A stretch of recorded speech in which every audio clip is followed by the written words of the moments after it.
Hi everyone, I'm Mark Rosenthal with you on this Thursday afternoon. We have all kinds of crazy weather to deal with, folks, over the next several days. Everybody's pumped about the big Labor Day weekend.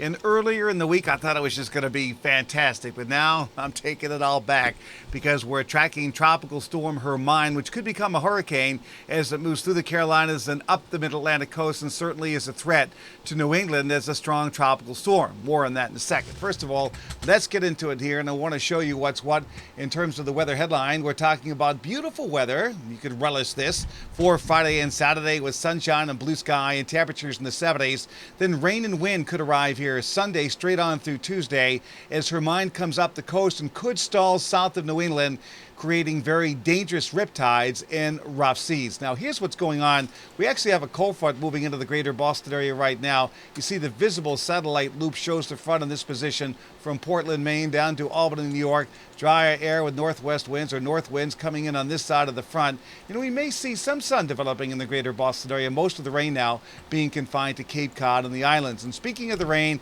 our latest radar loop is at about 1 o'clock this afternoon. Still shows the Cape getting pounded with elements of heavy rain coming up along the cold front from the southwest. So if you're on Cape Cod this afternoon, very rainy there, but all the significant rain is off to the south of Boston. Goodbye and good luck. All right, let's check out Hermine. Now, this is as of about 10 o'clock this morning. This is the latest visible satellite picture. You can see this thing's really starting to wind up. Wouldn't be surprised if it's a hurricane by 5 o'clock this afternoon.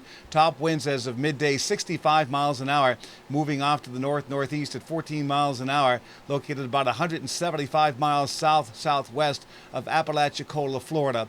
And certainly we're going to have to deal with that. Now, this is the track from the National Hurricane Center. Here's the cone of probability over the next several days as it crosses the Carolinas in this fashion like this, and they're saying it's going to stay south of New England, but there's a strong upper level trough of low pressure which is going to dig down and close off and capture Hermine, and that means it could start to drift more to the north towards the southern New England coast, maybe Rhode Island or the south portion of the Cape here by late Sunday night and Monday. The jury is still out on this, but it's going to bring a lot of badly needed rain to us and stronger winds, rough seas, rough surf, dangerous rip currents. Again, we really need to watch the intensity in the track of this storm. This is only Wednesday, so I beg your pardon. This is Thursday, so we're tracking Friday, Saturday, and Sunday. Still 3 days away. Of course, we'll be around. We'll keep you posted.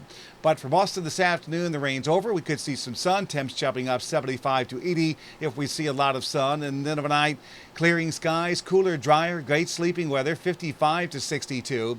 Here's your 5-day forecast starting with tomorrow. Partly sunny, beautiful, low and mid-70s. And on Saturday, partly sunny, beautiful, near 80, but cooler at the beach.